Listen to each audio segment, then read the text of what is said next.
Hello नमस्कार दोस्तों, कैसे हो सब लोग। आशा करते हैं अच्छे होंगे आज भी आप लोग। तो दोस्तों आज हम लेकर आए हैं आपके लिए 30 मई 2021 का करंट अफेयर्स। तो हम इस करंट अफेयर्स की अब शुरुआत करते हैं। दासू तरीके से हम करंट अफेयर्स को पढ़ना शुरू करते हैं।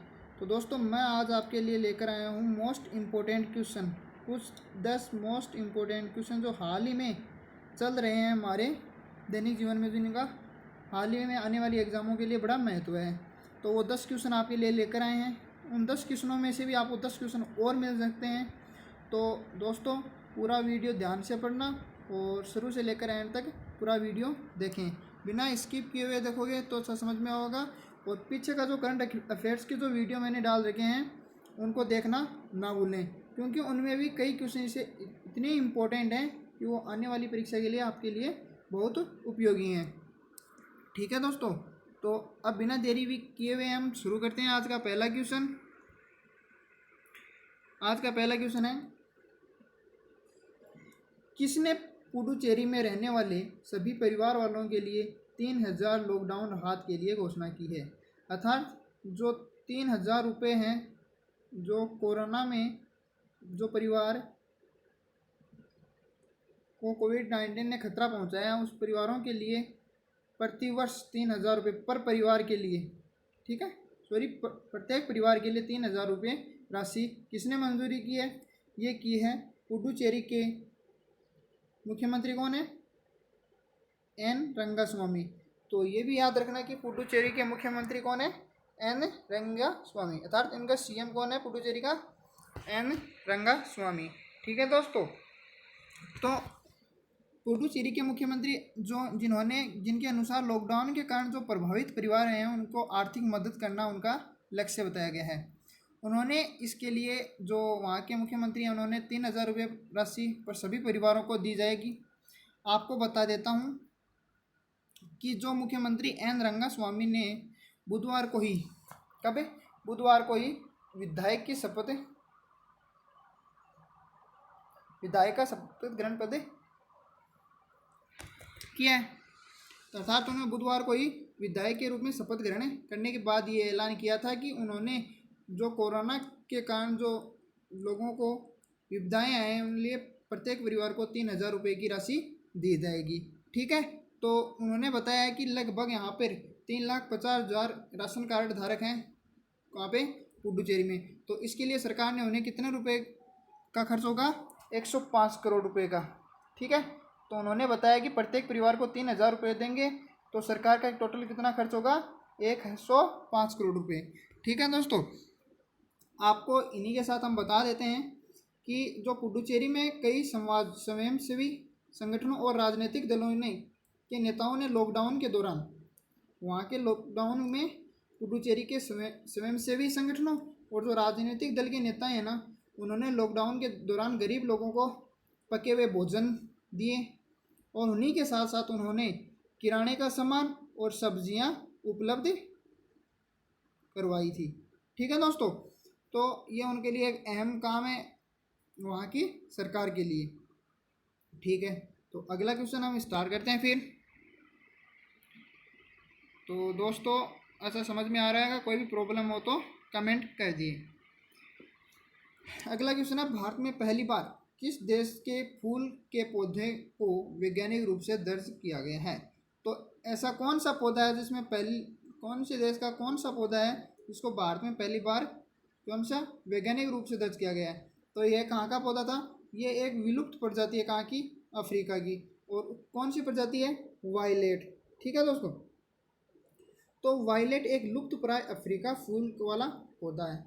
ठीक है, तो ये अफ्रीका का एक लुप्त प्राय, एकदम लुप्त होने की लुप्त हो चुका है, अफ्रीका में हो चुका है। तो यह भारत में कौन से राज्य में मिला है दोस्तों, ये भारत के कौन से में मिला है, मिजोरम में। ठीक है, तो भारत के मिजोरम राज्य में कौन सा पौधा मिला है, अफ्रीकी लुप्त, कौन सा, उसका नाम क्या है, वायलेट। ठीक है, तो उस लुप्त जो पौधा है उसका नाम है वायलेट और उसे वैज्ञानिक दर्जा दिया गया है, कहाँ पर, भारत में। ठीक है, और यह खोज किसने की थी, ये खोज की थी IISER ने। ठीक है, तो दोस्तों मैं बता देता हूँ, जो IISR, क्या IISR ठीक है, तो इसकी फुल फॉर्म क्या होगी? Indian institute of science education and research centre. ठीक है, तो ये कहाँ का है? भोपाल में है इसका हेडक्वार्टर। ठीक है, तो भोपाल के वैज्ञानिकों ने वायलेट्स के प्रकार की खोज की है। यह लुप्त प्राय प्रजाति को भारत में पहली बार कौन सा दर्जा दिया गया है? वैज्ञानिक रूप का दर्जा दिया गया है। तो कौन सी प्रजाति थी? वायलेट। ठीक है, तो दोस्तों ये भी याद रखना, वायलेट प्रजाति है, जो अफ्रीकी प्रजाति है और वो लुप्त हो चुकी है, और वह राजस्थान के, भारत के कौन से राज्य में मिला है? ये मिला है मिजोरम में। ठीक है दोस्तों, तो ये याद रखना। अगला क्वेश्चन हम फिर देखते हैं कि 95.1% मतों के 95.1% मतों के साथ बशर अल असद को चौथी बार किस देश का राष्ट्रपति चुना गया है?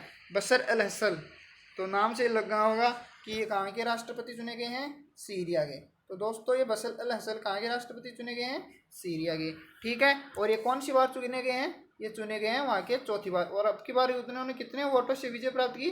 90.51% वोटों से, फिर लगभग 95% मतों के साथ चौथी बार कितने हुए हैं? राष्ट्रपति चुनाव ने हैं। तो उन्हीं के जो ये चुनाव के वहाँ जीतने के बाद, वहाँ के राष्ट्रपति बनने के बाद, जो उनकी विपक्ष पार्टियां थी और उनके विपक्षी देश, जो उन्होंने उनके ऊपर आरोप लगाया था, तो उनसे नाराज़गी दर्शाते हुए बताया गया है कि उन्होंने कहा, उनकी आलोचना की, उन्होंने कहा है कि ये जो सीरिया के राष्ट्रपति कौन बने हैं? बशर अल असद। उन्होंने बच्चों यानी छात्रों पर मत डालने के लिए मजबूर किया गया है, अर्थात उन्होंने छात्रों को मजबूर किया गया है कि वो वोट डालें, इसलिए उनके ऊपर ये आलोचनाएं की जा रही हैं। ठीक है दोस्तों, तो 95% वोटों के साथ कौन राष्ट्रपति बने हैं? बशर अल असद। कहाँ के हैं? सीरिया के। ठीक है, अगला क्वेश्चन देखते हैं। अगला क्वेश्चन है, ब्रिटेन ने किस कंपनी को कोरोना वैक्सीन की सिंगल डोज वैक्सीन की मंजूरी दी है? तो ब्रिटेन की कौन सी कंपनी है जिन्होंने ये कोरोना वैक्सीन की सिंगल डोज की मंजूरी दी है भाई?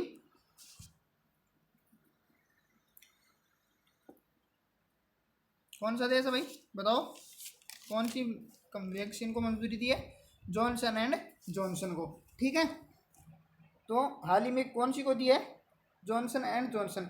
जॉनसन एंड जॉनसन से पहले भी उन्होंने कितने को दे दिए? 4 तक की। कौन कौन सी? अर्थात अभी तक 4 दे दिए टोटल। तो उससे पहले 3 और कौन सी दी थी? कौन सी वैक्सीन को दिया था? वो दिया था, एक का नाम है फाइजर, मॉडर्ना और एक्ट्राजेनिका। कौन सा? एक्ट्राजेनिका। अर्थात इनसे पहले ये 3 इनको भी मंजूरी दे चुके हैं। अब मिलाकर टोटल कितनी हो गई है? चौथी। और चौथी कौन सी है? Johnson and Johnson. ठीक है दोस्तों, तो ब्रिटेन के medicine and health care products regulatory authority ने हाल ही में जॉनसन एंड जॉनसन को सिंगल डोज वैक्सीन को मंजूरी दी गई है। इस अप्रूवल के बाद देश की इकोनॉमी को पूरी तरह खोलने को मदद मिलेगी। ठीक है, तो इस वैक्सीन का जो उन्होंने मंजूरी देने के बाद है ना, अप्रूवल देने के बाद में पूरे देश के इकोनॉमी को पूरी तरह से खोलने की मंजूरी मिलेगी। ठीक है दोस्तों, तो ये कौन सी कंपनी होगी? Johnson and Johnson. ये कौन सी है? चौथी। इसमें सब फाइबर को भी पहले दे चुके हैं। ठीक है दोस्तों,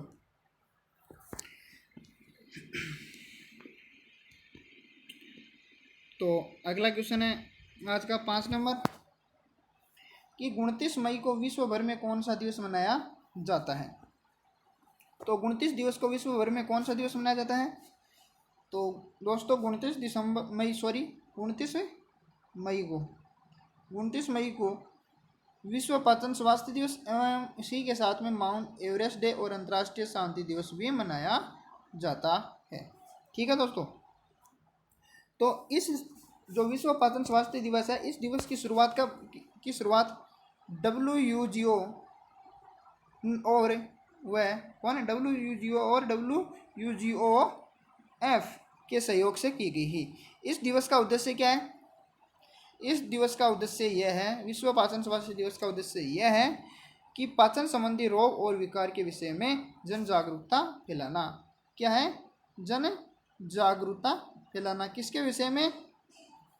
विश्व पाचन स्वास्थ्य दिवस के विषय में। ठीक है दोस्तों, तो 29 मई को विश्व भर में कौन सा दिवस मनाया जाता है? ये मनाया जाता है विश्व पाचन दिवस, और इन्हीं के साथ माउंटेन एवरेस्ट डे और अंतर्राष्ट्रीय शांति दिवस, शांति सैनिक दिवस। तो टोटल मिलाकर कितने मनाए गए? 3। ठीक है, अगला देखते हैं 6 नंबर क्वेश्चन कि भारतीय अर्थशास्त्री और नोबेल पुरस्कार विजेता कौन है? अमर्त्य सेन को किस देश में सर्वोच्च पुरस्कार से सम्मानित किया गया है? कौन से देश में?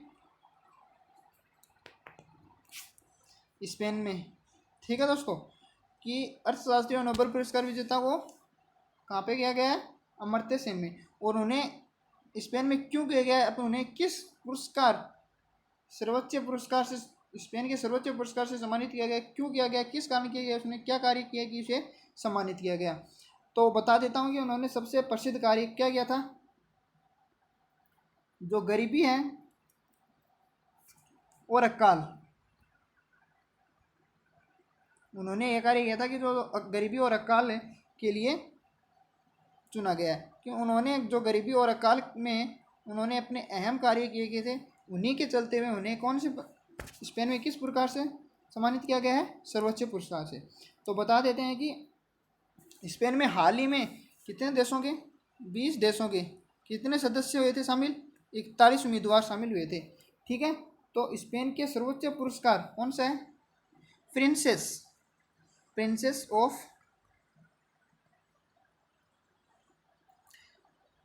Asturias award. ठीक है दोस्तों, इससे सम्मानित किया गया है। उनके प्रसिद्ध कार्य कौन कौन से करने के लिए? गरीबी और अकाल में राहत दिलाने के उपलक्ष्य में। ठीक है, तो कौन से भारतीय हैं? ये भारतीय अर्थशास्त्री और नोबेल पुरस्कार विजेता अमर्त्य सेन को किसके साथ, कौन से देश के साथ?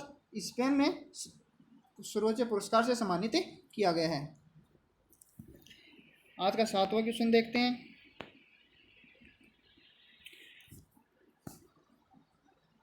दोस्तों कि किस ई कॉमर्स कंपनी और MGM के ने निर्णायक विलय समझौता करने की घोषणा की है?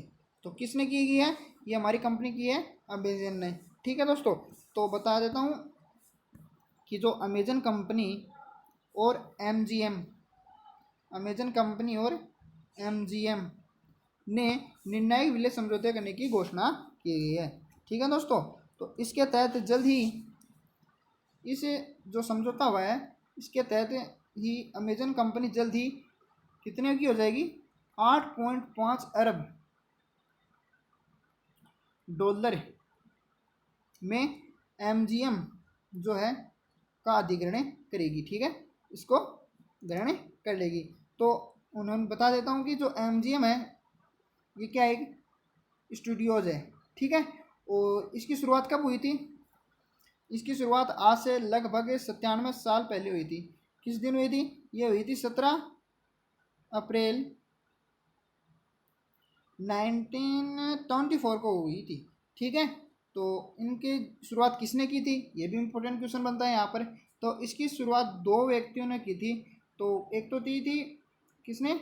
मार्कस लॉय ने, और दूसरी कौन थी? Louis B Mayer. ठीक है, तो ये भी इम्पोर्टेंट क्वेश्चन है कि MGM स्टूडियोज की स्थापना किसने की थी? मार्कस लॉय ने और लुइस बी मेयर ने। ठीक है, कब की थी? 17 अप्रैल 1924 को। ठीक है दोस्तों, तो अमेजन के साथ हस्ताक्षर किए हैं। किसने किए हैं? MGM ने। ठीक है, अगला क्वेश्चन है किस राज्य ने संपत्ति एक्सटी वसूली विधेयक 2021 को मंजूरी दे दी है? तो सम्मति अक्षती विषय वसूली विधेयक 2021 को मंजूरी दी है। किसने दी है? ये कौन सी सरकार ने दी है? ये हमारी हरियाणा सरकार ने मंजूरी दी है। ठीक है, तो हरियाणा सरकार ने मंजूरी दी, तो आगे राज्यपाल कौन है? हरियाणा के राज्यपाल कौन है बताइए? ये हमारे सत्यदेव नारायण आर्य। कौन है दोस्तों? सत्यदेव नारायण आर्य। तो हरियाणा के राज्यपाल सत्यदेव नारायण आर्य ने हाल ही में सम्पत्ति अक्षती वसूली विधेयक कितने का 2021 को मंजूरी दी है, जिसके तहत उन्होंने बताया है कि उस सरकार के पास किसी भी जो भी प्रदर्शन करेंगे वहाँ के कार्यकर्ता या सरकार या कोई भी प्रदर्शन करता है और उस प्रदर्शन के दौरान उस प्रदर्शनकारियों के द्वारा जो सरकार को नुकसान पहुँचाया है, जो अक्षति होगी कहीं पर भी सार्वजनिक, तो उनका जो हर्जाना है वो जिनके द्वारा नुकसान पहुंचाया जाएगा उनसे वसूलने का अधिकार इसके तहत दिया गया है। तो ये एक बहुत अच्छा काम है, क्योंकि इसके चलते लोग फालतू में किसी भी संपत्ति को नुकसान ना पहुंचाए। तो यह किसने शुरू किया है? ये किया हमारी हरियाणा सरकार ने। ठीक है दोस्तों, आज का अगला क्वेश्चन देखते हैं। क्वेश्चन नंबर 9 क्वेश्चन नंबर 9 है, अमेरिका राष्ट्रपति जो बाइडेन ने किस भारतीय अमेरिकी को अमेरिका और विदेश वाणिज्य सेवा महानिदेशक के रूप में नियुक्त किया गया है? तो दोस्तों किसको किया गया है? संदीप मेहता, संजीत वर्मा, सुजाता जायसवाल, अरुण वेंकटरमन। तो किसको किया गया है? ये किया गया है अरुण वेंकटरमन को। ठीक है दोस्तों, तो ये भी एक अच्छा है कि अरुण वेंकटरमन को वर्तमान में वाणिज्यिक सचिव के सलाहकार हैं। जो अरुण वेंकटरमन है,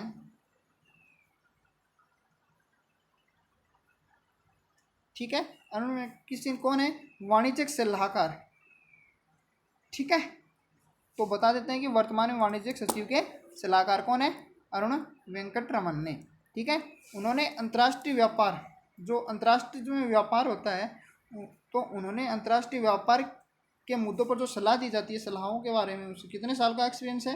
20 साल। यथार्थ वो 20 साल से क्या है? एक व्यापारिक सलाहकार हैं। किसके? अंतर्राष्ट्रीय देशों के।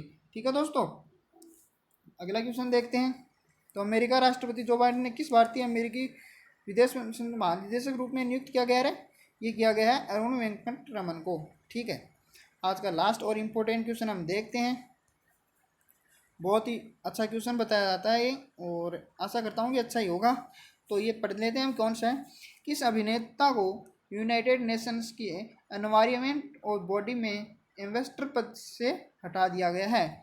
तो किस अभिनेता को यूनाइटेड नेशंस की एनवायरनमेंट बॉडी के एम्बेसडर पद से हटा दिया गया है? तो किसको हटा दिया गया है? ये उठा दिया गया है रणदीप हुड्डा। दोस्तों किसको उठा दिया गया है? रणदीप हुड्डा को। ठीक है, तो रणदीप हुड्डा को कौन से पद से हटा दिया गया है?